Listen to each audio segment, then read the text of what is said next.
Hello, I am the incorrigible Luddite, and I'm calling you from the fashionable, I'm coming to you, I should say, from the fashionable northern end of the U District here in lovely Seattle, Washington.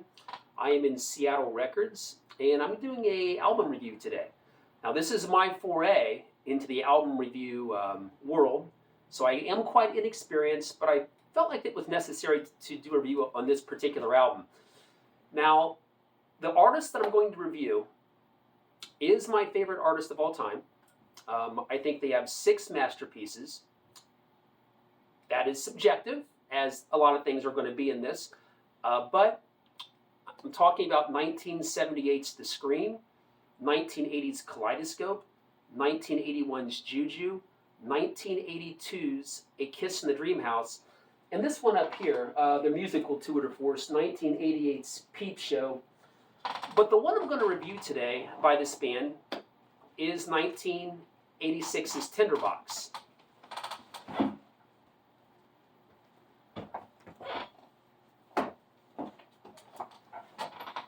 And of course, the band that I'm referring to is the incredible Siouxsie and the Banshees. Full stop, this is my favorite band of all time, led by my favorite vocalist of all time. And I wanted to review this particular album. Again, I think the other 5 that I mentioned, in my opinion, they are masterpieces. But this is the one that I think is most underrated. And I really think it deserves some more attention. Now, this album was released in 1986. It's definitely the most atmospheric and ethereal Siouxsie and the Banshees record. Incredible vocals across the board from Siouxsie Sioux. Great bass tones from Stephen Severin. Great guitar work by John Valentine Carruthers and great drumming by Budgie. But at the end of the day, it really is the vocals that bring me back to this record. And I just think this record is a little bit underrated in the Siouxsie and the Banshees pantheon. So my actual start with this record, goes back to the 90s. The first single,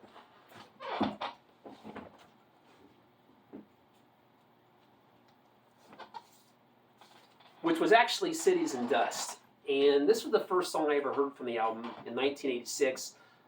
It's a great track. I heard the song first in 1990, even though it was released in 86. It's kind of an art dance, art rock, art pop hybrid. It's a highly infectious track, very catchy. It actually crossed over to the dance floor in a very big way. It's definitely one of my 3 favorite Siouxsie and the Banshees singles, along with Spellbound and Slow Dive. Then the other track is more of the rock track, and this is Candyman. It's got some great guitar work on it from John Valentine Carruthers, very theatrical vocals on this from Siouxsie. And these were the only 2 tracks I had actually heard from the album until I first heard it in its entirety in 2017. And when I did, I couldn't believe that I ignored this as an album listen for so long. It is an absolutely stunning album with completely sublime vocals. And I'm going to go over the album, specifically the 6 tracks that I was unfamiliar with before I first listened to it in its entirety.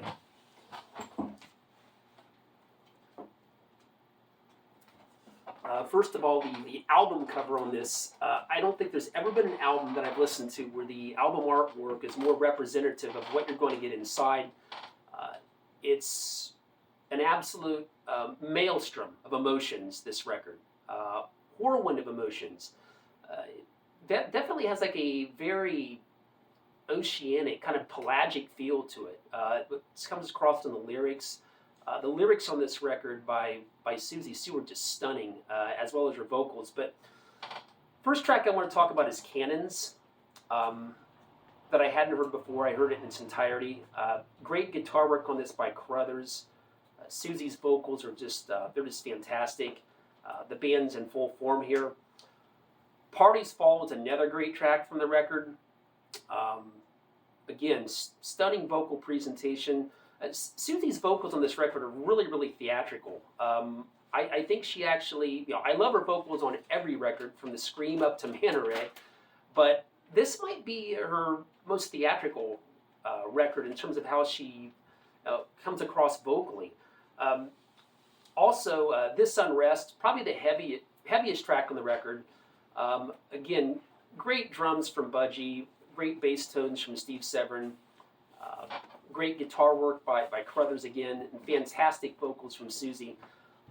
But at the end of the day, the three tracks on this record that I absolutely adore, and probably three of my 15 favorite Siouxsie and the Banshees tracks of all time, and I want to go over them one by one because I think they're all very special tracks. The first is 92 Degrees. Now, this track actually starts out with an excerpt from, it came from outer space. I don't know what year that movie was released, but the vocal performance on this from Siouxsie is just stunning. Great guitar work on this from John Valentine Crothers once again. It's a very moody track. Great lyrics on this track. And when I heard this track, I just thought, wow, how have I ignored this album, other than the two singles, for so long? Then we come to Land's End. My second favorite track on the record, and it's a highly poetic track. This is one of those examples of where I think Siouxsie was really influenced by Jim Morrison in his poetry. You really hear that on this particular track. Now, unlike all the male contemporaries who actually try to imitate Jim Morrison, in my opinion, Siouxsie doesn't try to imitate him at all. She just incorporates a bit of its influence into what is her already stunning voice. But Land's End, just great poetry on the track. Down by the Sea, you get the feeling of actually being down by the sea listening to this particular track. Again, it's very melodic guitar work on this track by John Valentine Crothers. The band really sets the stage for what she does so well. But the track on this record that, I'm just going to say that this is probably my favorite track of all time. It's not only my favorite Siouxsie and the Banshees track, and I love pretty much every track they've ever done, but the Swedish Chill might be the most perfect song I believe I've ever heard. The way the band sets her up for this, first of all, on the track, is extraordinary. Steve Severin, he seems to know the right tones and the right sounds. He's a real soundsmith, and you really hear that on this record, and you hear it specifically on this track, The Swedish Chill, where the bass tones, they kind of lead into the interplay between Budgie and John Valentine Crothers on this particular track. The interplay between the guitars and the drums on this song are absolutely outstanding. The way Crothers plays the guitar on this song, there's a real emotional vibe to his guitar work on this track. I don't know how to describe what he's doing. I'm not a guitarist, but it really sets up Siouxsie's vocals perfectly, the interplay between him and Budgie. Now, her vocals on this track, I'm just going to go and say this is my favorite vocal performance of all time by anyone on this particular track. She seems to be coming from somewhere else. It's hard to say where she's coming from, but you get the feeling she's coming from somewhere else. This is a very, very natural voice. It's a voice, on all the records, that really, especially Kaleidoscope and onward, that really takes on the visual of water. You can sometimes, kind of see waves crashing into rocky shorelines, or rivers that meander infinitely, or waterfalls that lead into deep pools. But on this track in particular, she does something with her voice with one of the simplest words in the English language. And that word is so. The way she emotes when she sings the word so is worth the price of admission alone. It actually feels as if she's crying when she delivers that particular word, so, right before divine.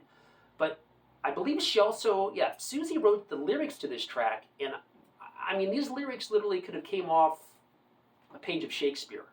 They didn't. They're her lyrics. But that's how strong this track is lyrically and how strong her vocals are on this track. But, as a record, this is a, ethereal rock masterpiece. Best atmospheric rock record I believe I've ever heard. And I just wanted to give it some love today because I feel like this one is the most unrated record in the canon. Now, on a different note, I noticed a couple weeks ago they called out the nominees for the Rock and Roll Hall of Fame for the new class. I guess it's to be 2022, and I noticed once again that Siouxsie and the Banshees were not even nominated. I mean, I can't believe this band hasn't been inducted yet. I mean, to me, it's staggering. They're one of the most massively influential artists of all time. This is not subjective. If we look at all the artists they've influenced, and their influence continues to resonate in the indie rock world today, it's just staggering. You can go all the way back to U2. You can go back to Joy Division. The Cure is the obvious one.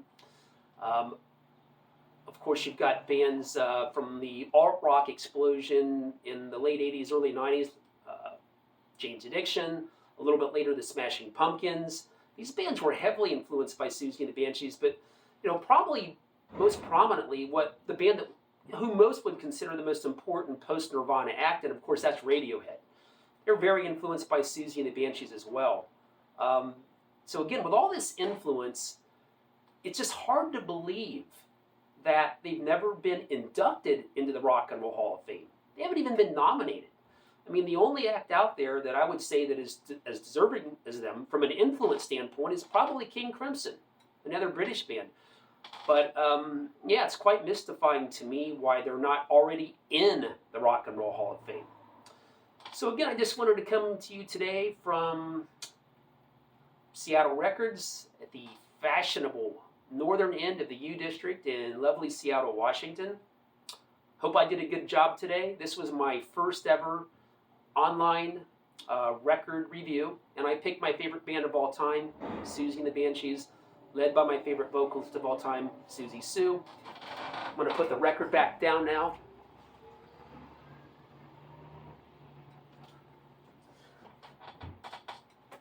This is Bastet.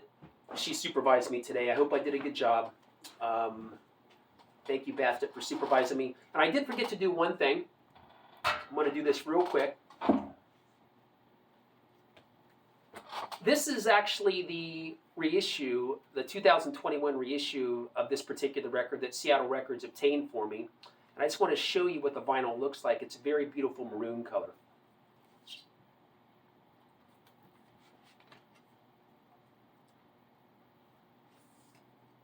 I'm not going to pull it all the way out, but it's fantastic color. It's maroon. It actually pretty much replicates the album art, goes right along with it quite well. Beautiful color to accompany a quite mysterious and beautiful album. Again, I want to thank Seattle Records for allowing me to review this today.